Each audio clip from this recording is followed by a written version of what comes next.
Assalamualaikum warahmatullahi wabarakatuh.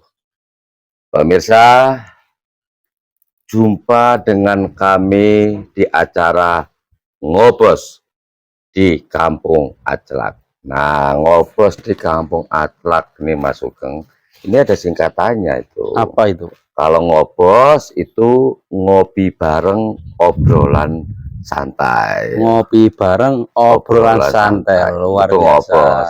Kalau Aclak juga ada singkatannya, yaitu Aliansi Cendekiawan Lari Kampung. Nah, dan di Kampung Aclak ini ketika kita sedang ngobos, ada tradisi turun-temurun yang harus itu? Yaitu ngopi bareng, berarti ngopi bareng dulu. Ngopi dulu ya, sesuai makna tadi ngobos. Ngopi bareng. Wah, nikmat kopinya ini. Nikmat. Ngopi ini ada pesan filosofi. Ngopi itu adalah ngolah pikir. Ngopi, ngolah pikir. Jadi semuanya serba ada mana-mana tersendiri yang menyiratkan sebuah nilai-nilai filosofi.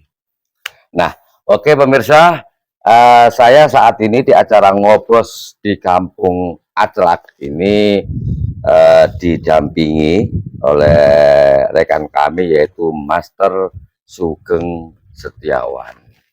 Beliau ini sebenarnya profesinya adalah seorang advokat atau pengacara ya, tapi beliau juga ahli di bidang hipnoterapi. Nah, kalau pemirsa seringkali mengartikan hipno itu diartikan selalu hipnotis ya, dan selalu diartikan juga oleh acara-acara tertentu disalahgunakan. Seolah-olah ketika dihipnotis itu sedang mengambil rahasia seseorang. Nah, sedangkan di hipnoterapi ini berhubungan erat dengan namanya alam pikir, yaitu alam di bawah alam sadar kita. Oke, Master, dalam dunia hipnoterapi ini kan nggak bisa dipisahkan dengan seni olah pikir. Betul. Nah, sebenarnya seperti apa sih ketika seseorang mengolah pikirnya supaya melahirkan sebuah energi tertentu? Ada nggak cara-cara yang paling mudah dijalani oleh seseorang itu? Seperti apa misalnya? Oke, terima kasih.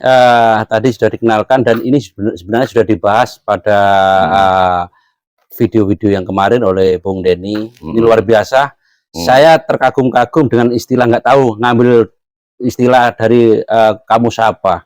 Aclak, Aliansi Cendekiawan Lari Osing. Nah, ini. Lari kampung. Oh, lari ke kampung. Lari kampung. Waduh. Namanya lari kampung ini ternyata ada cendekiawannya, Bung ya. Loh, memang kampung itu sebenarnya merupakan sekumpulan orang-orang cendekiawan. Sebenarnya ya. Sebenarnya. Jadi mereka itu para pemikir, para pencetus ide, gagasan, dan berkat orang-orang kampung inilah ada pedesaan, ada perkotaan, gitu ya. Ada ibu kota. Pernah dengar nggak pulang ke kota? Enggak, pulang kampung. Pulang kampung. Pak Jokowi ketika mau ke Solo disebutkan Pak Presiden pulang kampung. Nggak ada pulang ke kota. Oke, ini aspirasi yang luar biasa. Ini berarti asli dari penggalian artikulasi sendiri, Pak ya? Ya, artinya hasil sebuah metodologi penelitian. Nah, ini lagi ya, aneh ini pemirsa. Ini ngopi bareng, ngolah pikir. Nah, ngopi ngolah pikir. Ngolah pikir. Makanya ketika teman-teman kantoran itu kalau sudah pusing pasti larinya ngopi dulu. Iya, ngolah pikir. Berarti gini, Bung Denny. Apakah kopi itu syarat terhadap untuk mempotensikan diri untuk memacu pikiran kita, Bung? Betul. Jadi kopi itu membantu seseorang yang ketika menyeruput kopi, kalau orang umumnya kan minum ya. Sebenarnya kopi itu menyeruput. Karena yang baik itu menyeruput itu dikit-dikit. Oh gitu ya. Ini menyeruput namanya nih. Ini istilah di Kampung Aclak. Aclak ya. Jadi, menyeruput. Kalau minum beda ya, minum air ya. Makanya kan ada istilah gini ya. Begitu luar biasanya ketika seseorang itu habis minum kopi itu langsung benyar kan gitu, langsung benyar. Jadi kita harus jujur seperti itu. Jadi pertanyaan awal monggo dijabarkan seperti apakah cara orang melahirkan sebuah seni olah pikir itu supaya menjadi sebuah energi yang dahsyat bagi seseorang itu sendiri. Oke, pemirsa, ini saya jawab seperti pertanyaan Bung Denny. Pikiran, ya toh, bentuknya kecil, pemirsa, ya toh, dibanding dengan jantung hati. Cuman pikiran itu mengandung daya, namanya magnet. Magnet. Daya magnet, ya toh. Karena apa? Semua takdir kita, apa yang kita lakukan, keberhasilan, kegagalan, itu semua berawal dari pikiran. Kan gitu. Contoh gini. Ketika pikiran kita memanipulasi sebuah keinginan yang luar biasa untuk menjadi orang sukses, gitu. Nah, pikiran ini akan mengeluarkan hormon-hormon semangat untuk bekerja. Ya. Nah, semangat bekerja inilah yang memengaruhi pikiran-pikiran luar kita untuk berkreasi yang lebih luas lagi untuk mencapai, untuk menjangkau sebuah impian tadi. Nah, itu. Terus kembali lagi pada sebuah pertanyaan tadi apa terkait pikiran tadi gimana? Cara seseorang melahirkan, menumbuh kembangkan supaya seni olah pikir dalam setiap benak seseorang itu menjadi sebuah energi yang luar biasa bagi orang itu sendiri. Oke, ya. Jadi kita bicara sebuah energi pikiran. Ini sangat luar biasa pertanyaan. Ini yang mungkin teman-teman pemirsa juga mengalami, tetapi nggak sadar ya, nggak sadar. Ingat, sebuah pikiran adalah endingnya adalah takdir. Energi yang dimaksud di sini adalah ada dua energi, Pak.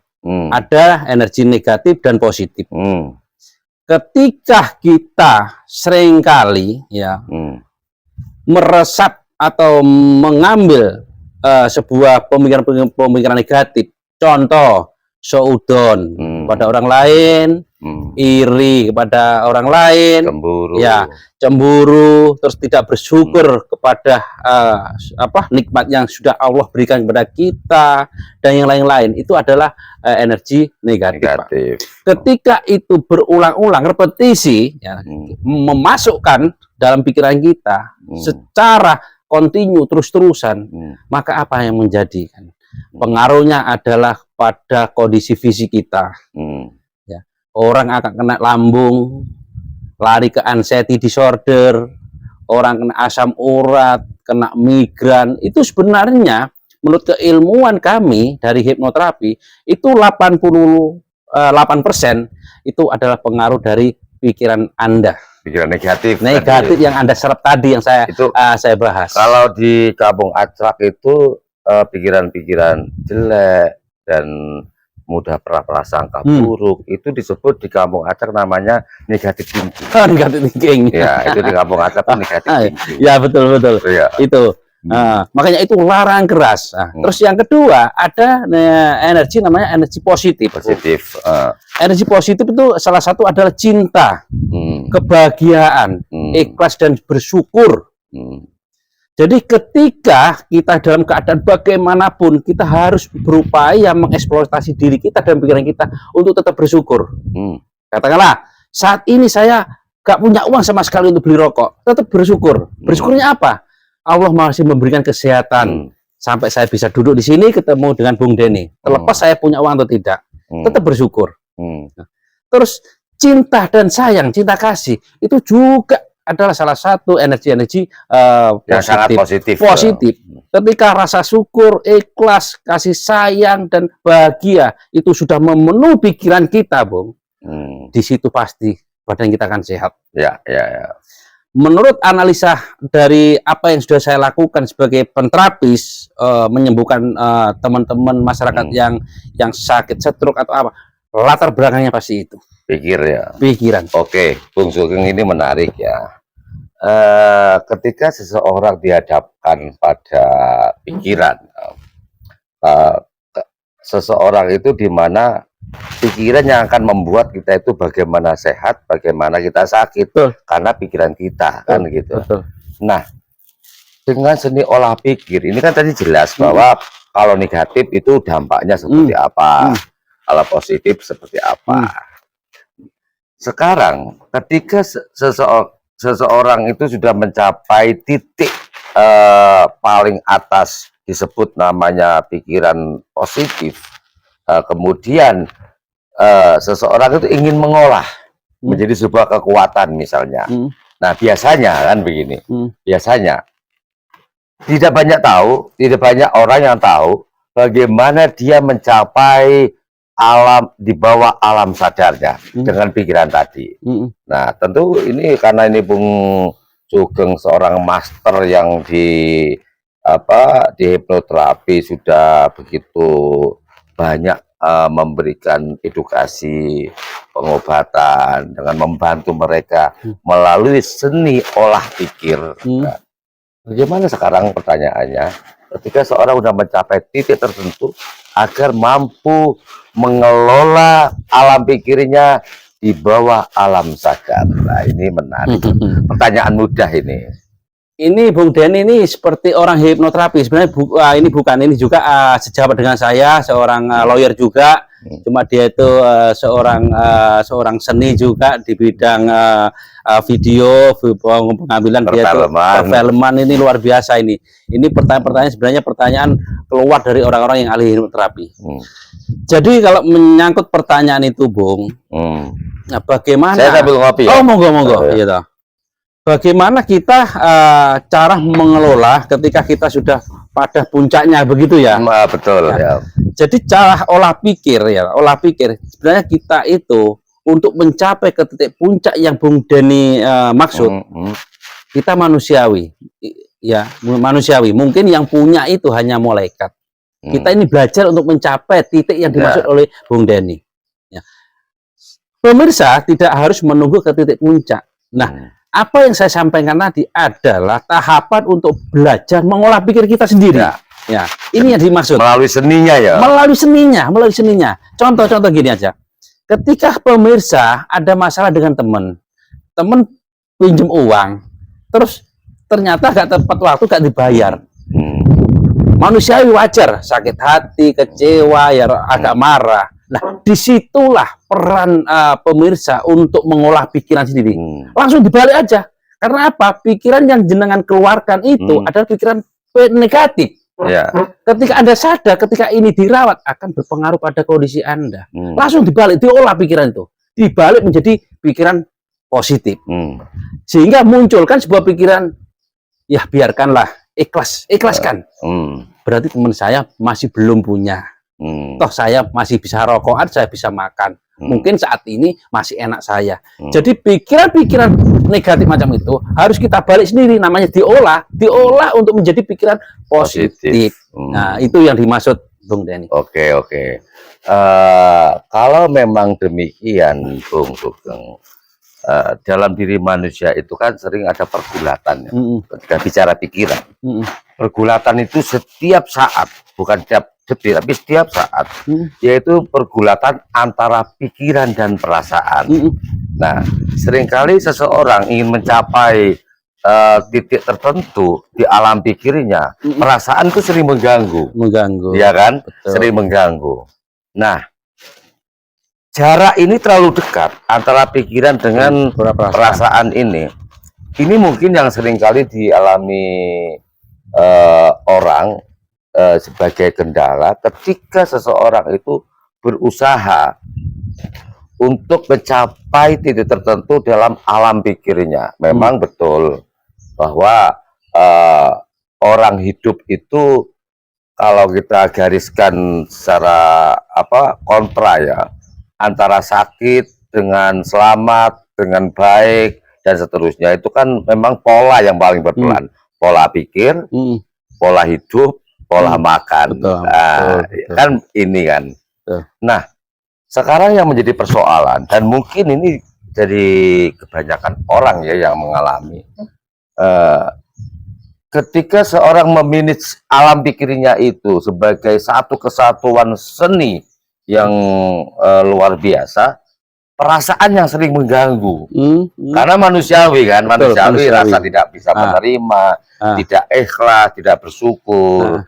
Nah, ini yang perlu kita mungkin sampaikan kepada pemirsa. Apa yang harus dilakukan ketika kita sedang memanage seni olah pikir itu terganggu oleh perasaan-perasaan itu. Gimana? Oke, pemirsa, ini juga luar biasa. Memang ya, apa yang dikatakan Bung Denny tadi memang manusiawi ya. Saya dulu begitu ya. Tetapi ketika kita sering melakukan merepetisi, mengulang-ulang energi positif yang kita masukkan. Pertama iya, memang ada kontradiksi antara perasaan, karena perasaan itu menyangkut manusiawi. Kita bukan malaikat, pasti ada. Tetapi ketika hal positif sering kita masukkan dalam pikiran kita, rasa ikhlas itu, terus rasa bersyukur masuk setiap saat pada diri kita, maka perasaan akan dikalahkan dengan energi positif itu. Artinya memerangi itu. Memerangi itu. Sekarang contoh, kita yang dikatakan meminit, mungkin Bung Denny bisa ambil korek ya, korek meminit korek api ya. Korek anu ya. Ini saya punya korek gas saja. Korek gas saja. Ini tadi kita mau bicara tentang praktek terkait apa? Terkait masalah masalah meminit pikiran. Ya. Bung Denny, orang sakit itu adanya di fisik atau di pikiran? Pertama di pikiran. Fisik itu perwujudannya, penampakannya. Contoh jenengan. Ketika sakit gigi pasti ya Allah sakit gigi, bukan ini yang dipegang. Sebenarnya yang sakit itu bukan di sini, di pikiran. Ketika pemirsa bisa memanipulasi pikiran saudara pemirsa, itu tidak ada namanya rasa sakit. Dan nggak perlu ada. Nah, tidak perlu ada. Ketika muncul Anda rasa sakit, langsung apa yang Bung Denny tadi, kelola pikiran, diminit pikiran. Kenapa saya harus merasakan rasa sakit ini? Toh ini nggak berbahaya, sakit gigi nggak berbahaya, gitu. Tapi jangan lupa tetap periksa ke dokter, saya. Ini contoh ya. Saya coba untuk meminit pikiran saya. Ini bukan ilmu, bukan apa. Ini ilmu rasional. Lewat seni. Lewat seni. Ini dikatakan seni. Saya coba mau fokus pada sebuah video, ketepatan ini ada video Willis ya, kesukaan saya. Ini saya coba memanipulasi pikiran saya meminit katanya Bung Denny tadi, pikiran saya arahkan 100% ke video yang saya lihat ini ya. Coba pemirsa ya. Ini bukan sulap ya, saya coba.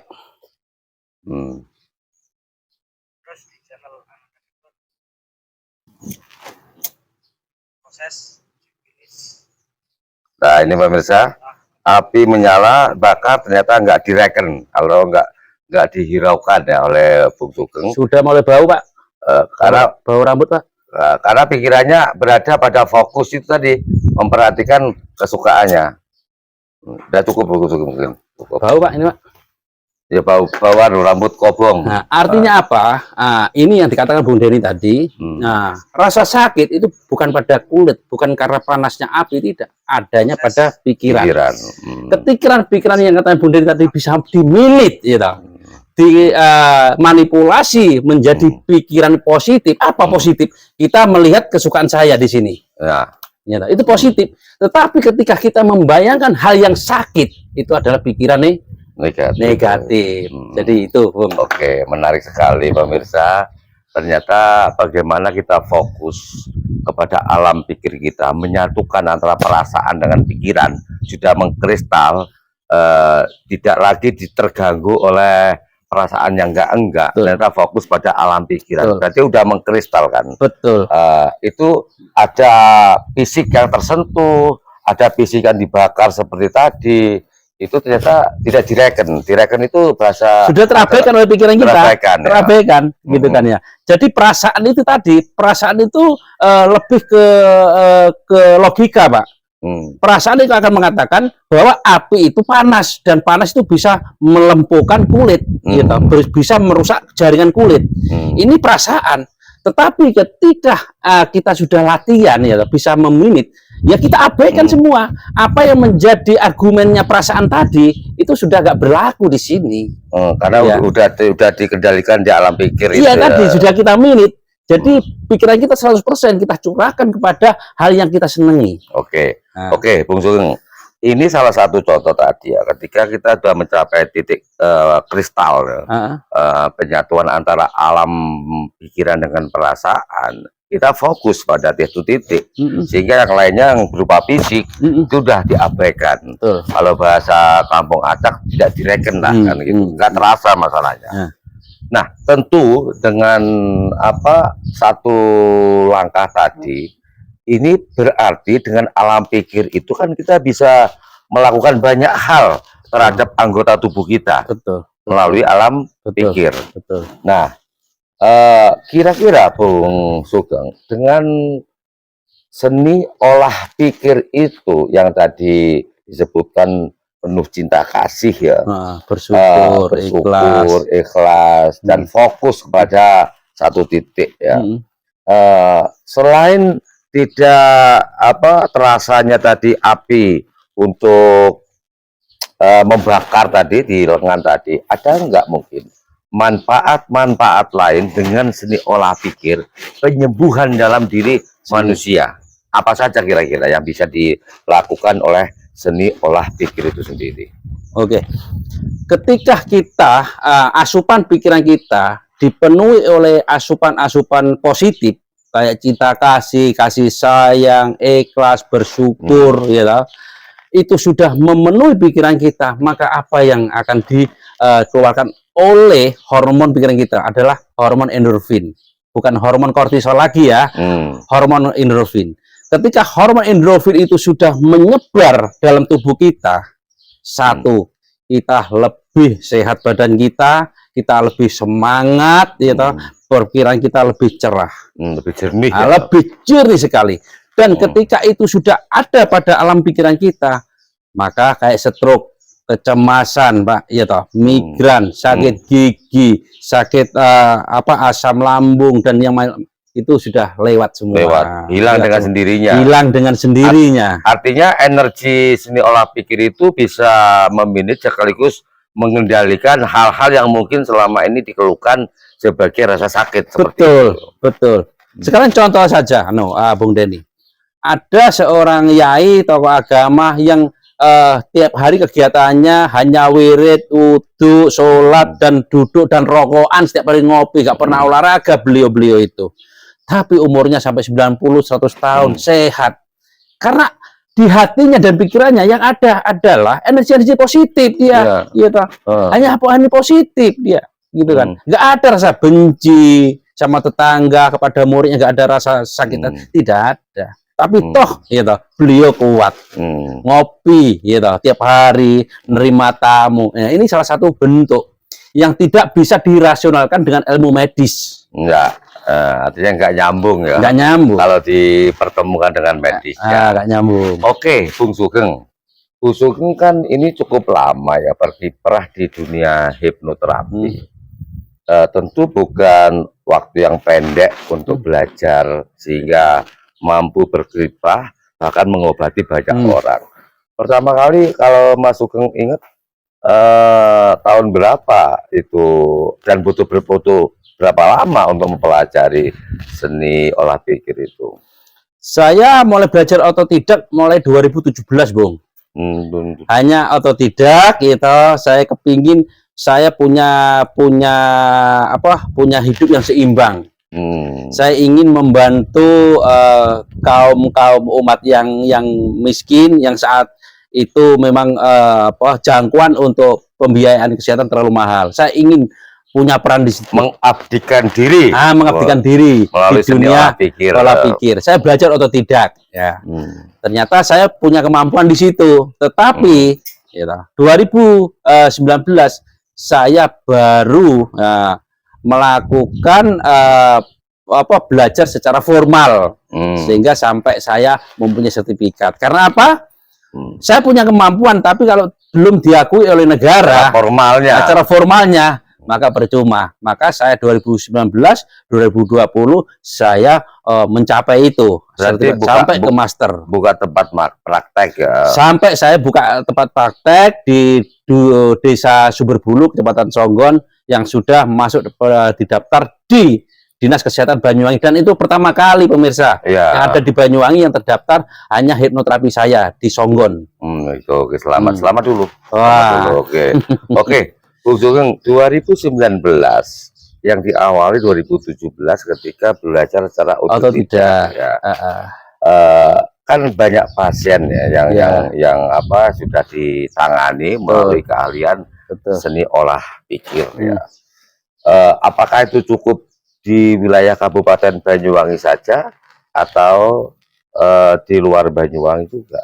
Di luar Banyuwangi, Bung Denny, ya, Bali, Madura, terus Jawa Tengah, terus kalau Banyuwangi sih ya memang tempat saya. Terus kapan hari dipanggil di pondok pesantren di Situbondo, Salabia itu, terus di Jember sudah sampai ke situlah. Oke, nanti soal suka duka ketika sampean menangani orang-orang sakit dengan hanya cukup mengadakan seni olah pikir itu nanti kita bahas khusus. Oke.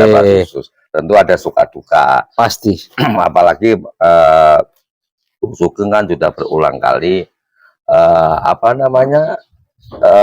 istilahnya mendidik banyak kader-kader gitu kan. Nanti kita naik aja supaya lebih fokus pemirsa itu. Sekarang ngopi dulu. Oh, ngopi lagi ya? Ngopi dulu. Ngolah pikir. Ngolah pikir.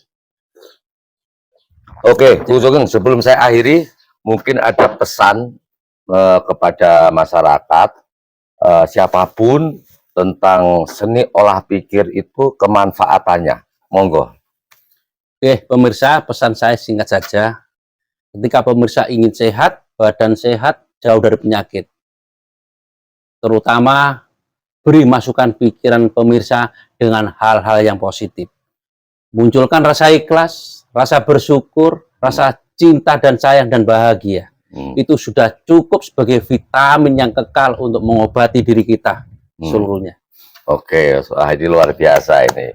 Artinya ini motivasi yang sangat-sangat positif ya. Oke, Bung Sugeng, di Kampung Aclak itu dari berbagai ragam kompetensi dan kepakarannya, kami menandai dengan sebuah kaos atau t-shirt, dan kaos itu bertuah, berasa seperti halnya jimat. Oh gitu ya.